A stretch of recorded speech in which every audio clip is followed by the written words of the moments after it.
तमिलनाडु के बाद मध्य प्रदेश और केरल सरकार ने भी कोल्ड्रिफ कफ सिरप को बैन कर दिया है। इस सिरप से मध्य प्रदेश में 27 दिन में 11 बच्चों की मौत हुई थी और इन सभी की उम्र 1 से 5 साल के बीच है।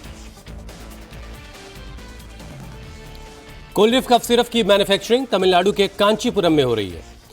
राजस्थान में डेक्स्ट्रोमेथॉर्पन हाइड्रोब्रोमाइड कफ सिरप से अब तक 3 बच्चों की जानें गई हैं। इस बीच कफ सिरप को लेकर राजस्थान के हेल्थ मिनिस्टर गजेंद्र सिंह खींवसर का बड़ा बयान आया। उनका कहना है कि किसी भी बच्चे की मौत कफ सिरप से नहीं हुई है।